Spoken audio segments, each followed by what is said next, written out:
So BJ Penn has completely lost his mind. He seems to be dealing with some aftermath of the damage he's had in his fighting career, maybe a CTE induced psychosis or schizophrenia.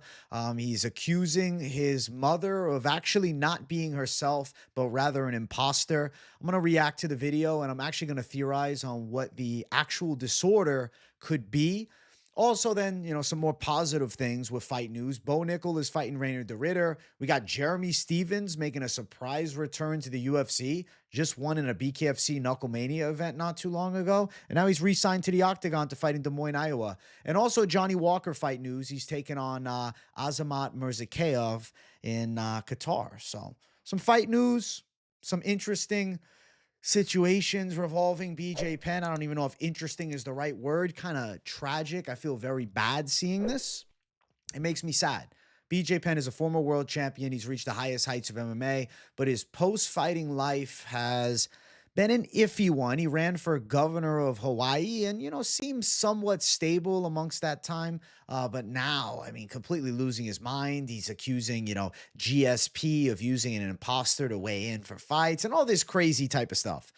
But this is by far the worst. So his mother, he's claiming, he's accusing her of being replaced. I guess he's not accusing her. He's accusing the government of replacing his mother with somebody else.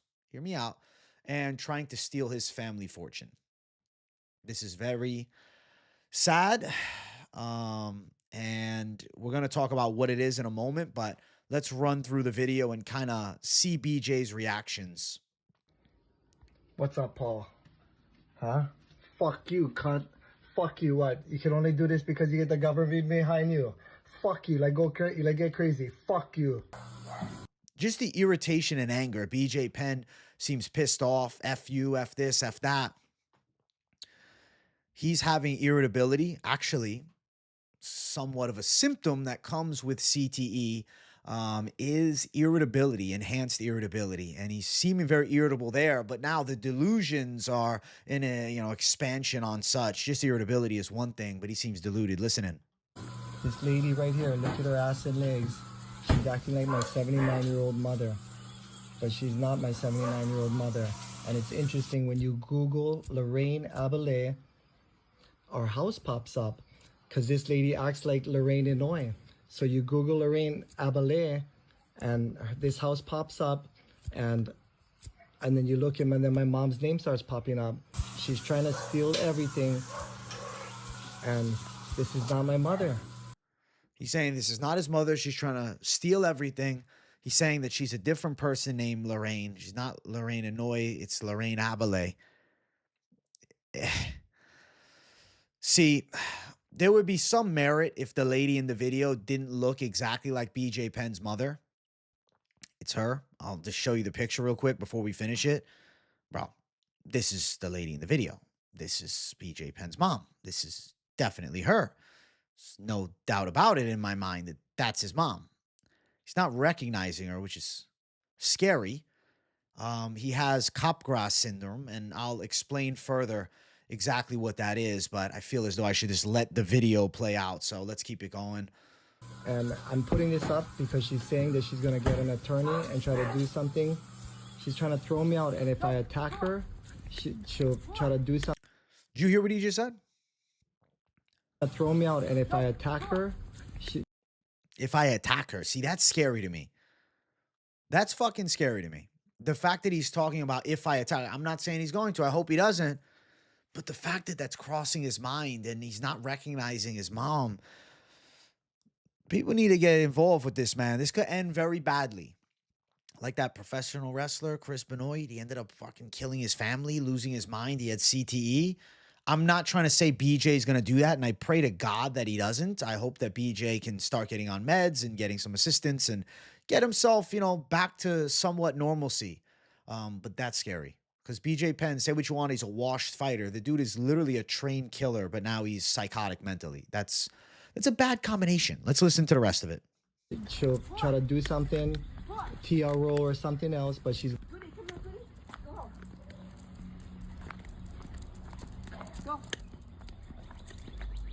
Come on.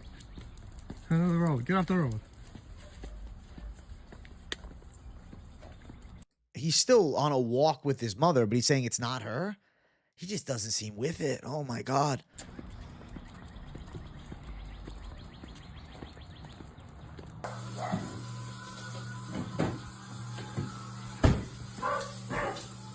I think now he's mostly just showing her, but we'll listen if BJ says anything else.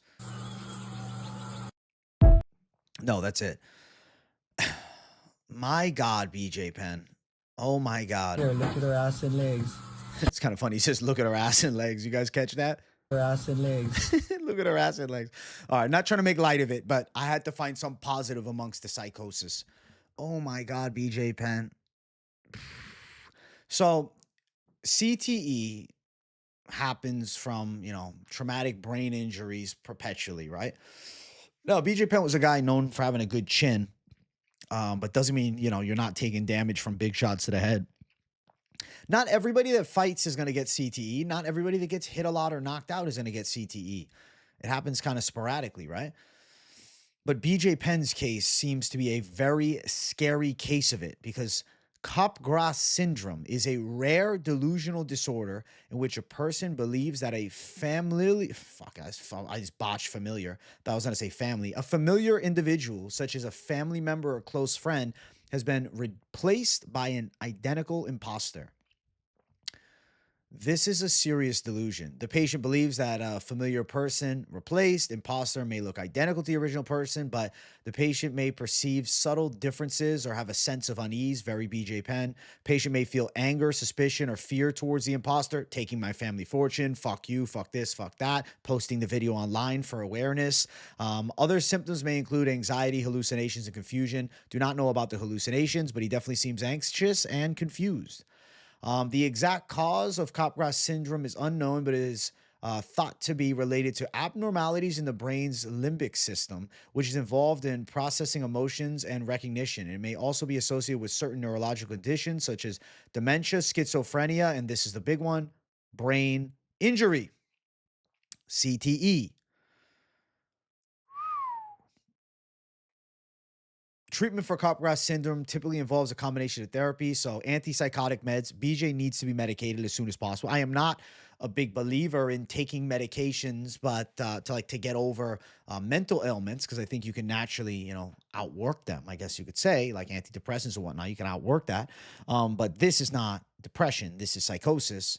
And he needs something. He needs an antipsychotic, some type of therapy. The thing is, unless he's on the medication, I'm sure BJ is going to be extremely reluctant to do something like that. His personality seems very stubborn. This is BJ Penn. This is former world champ, ex-high-level fighter. Yeah, this type of therapy can help the patient to challenge and modify their delusional beliefs. I just feel like he won't believe anybody, but I hope that he can get something. There needs to be therapy. There needs to be an intervention. There needs to be medication. I don't know, man. He's talking about she wants to kick him out of the house. And the fact that she was so unresponsive or non-reactive to the situation, that tells me that she has dealt with BJ having an outburst like this before and probably fairly recently. So I am worrisome of not today, but perpetual instances and what happens when BJ really loses it. That's scary, man. Okay. This is a 79-year-old woman. This is his mother. And if he's living at the house or if he's in the vicinity and often visiting with the mentality that he has, thinking that she's an imposter and stealing his fortune, and then even mentioning, I'm not going to attack her because she'll press charges, but like the thought has crossed his mind. What happens if BJ's out drinking or, doing whatever, and now, he loses control and things could go very awry very quickly? Yeah.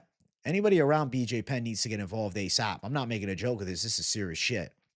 This could end very badly for multiple parties involved, BJ Penn, but also family or friends. So, yeah, very tragic, man. Capgras syndrome seems to be what it is. Actually, it was brought to my attention by a member of the chat, Mike Jones. So shout out to him.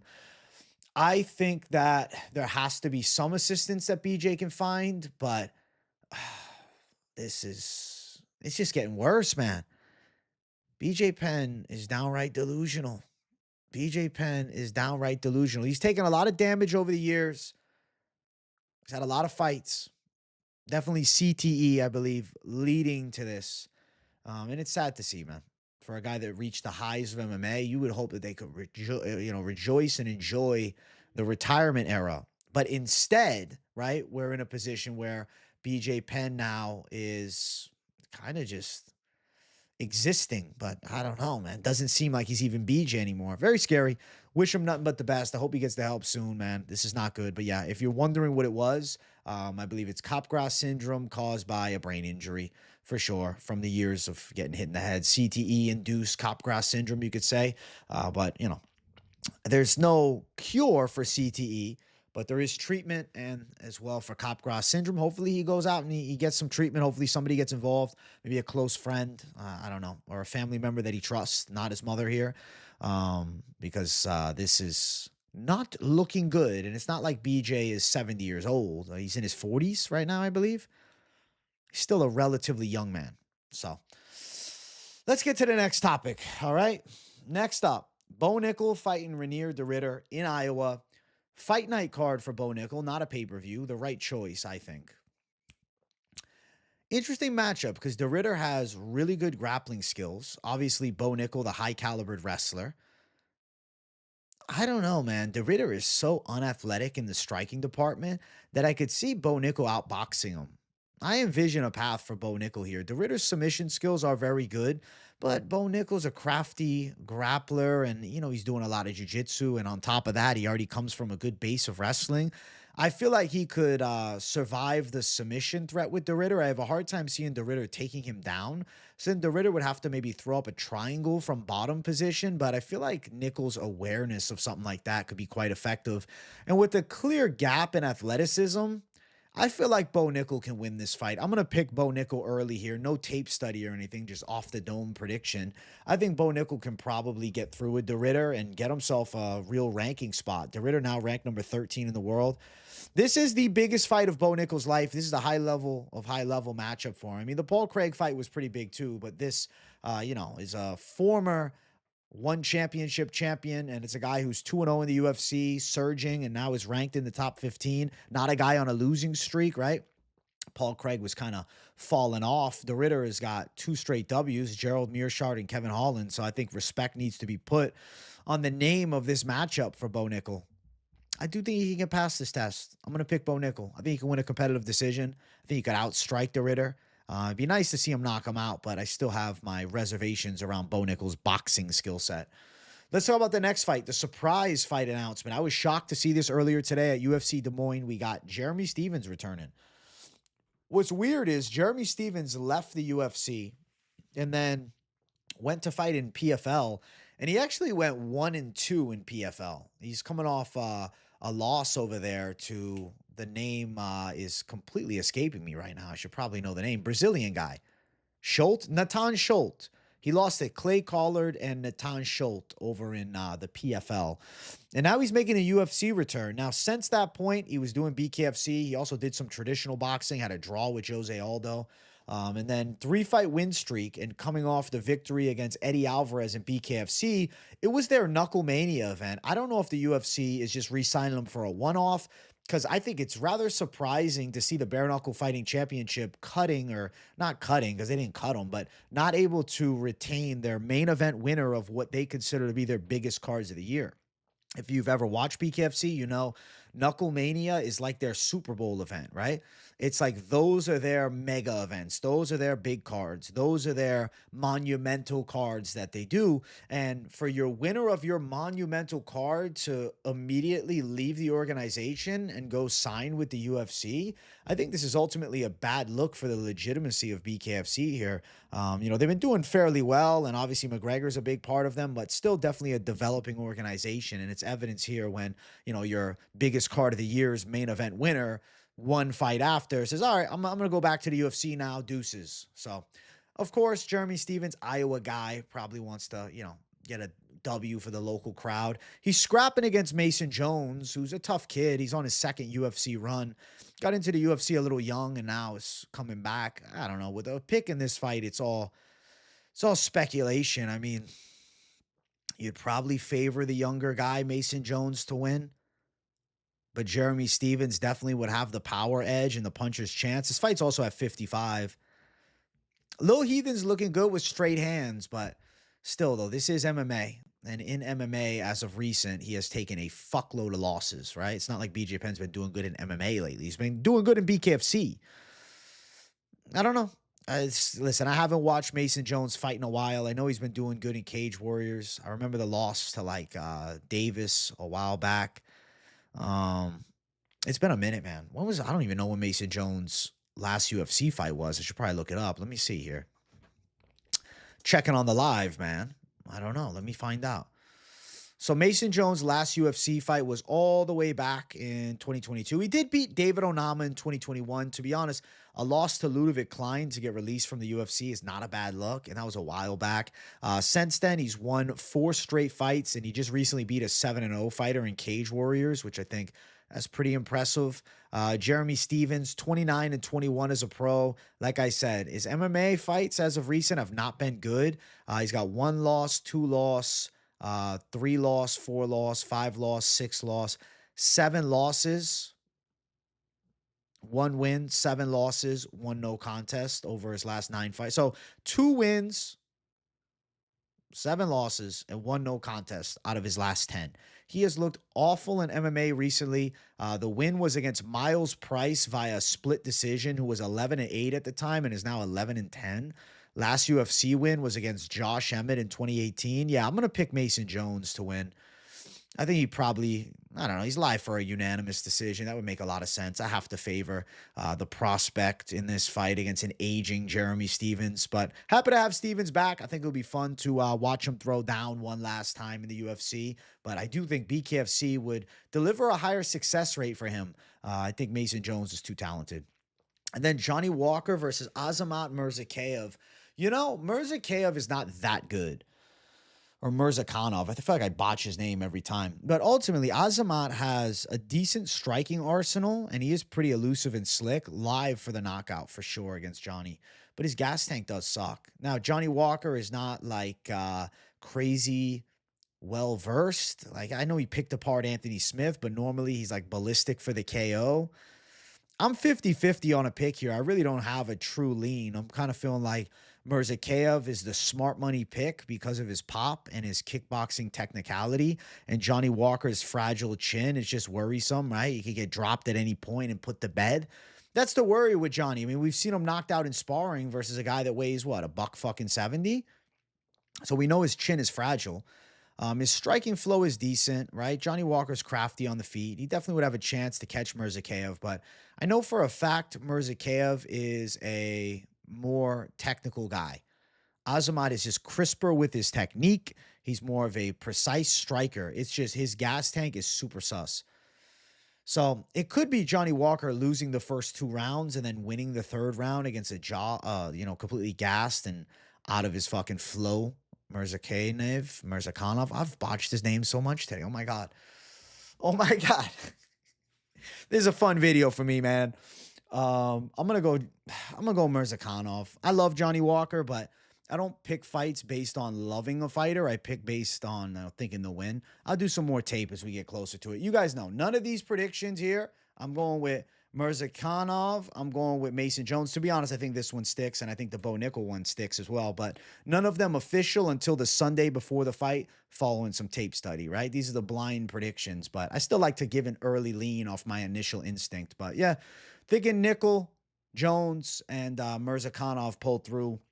And I'm praying that BJ Penn gets the help that he needs. Please, please. Somebody get involved with BJ Penn as soon as possible. Like, can we, I don't know who, maybe the UFC needs to just get involved in this situation. Like, you know, the guy was your world champion. It's not like he was just some fucking bum on the record, right? BJ Penn was a guy that held the fucking crown, and he was, you know, one of the biggest stars of the sport at one point. BJ's 46, bro. He's not an old guy. He's 46 years old. Kind of crazy he's lost 7 fights in a row. My God. The end of BJ's career is tragic downfall. I hope he gets some help, man. I do. I really hope he gets some help. This is very scary stuff where he's at up top. So wishing BJ nothing but the best. And I do think the UFC should consider getting involved, but we'll see if they end up. Guys, I hope you enjoyed today's quick hits news video. Some casual stuff going on, nothing too crazy.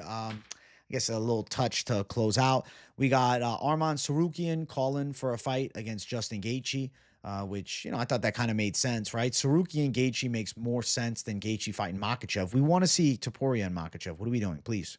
Make that fight. We all want that fight. Just make Topuria Makhachev. I know, I don't want to fight a featherweight. Well, you're not fighting a featherweight anymore. It's a lightweight now, and it's a former champ. It's a guy who knocked out Volkanovski and Holloway. It's a guy who demands respect, I think.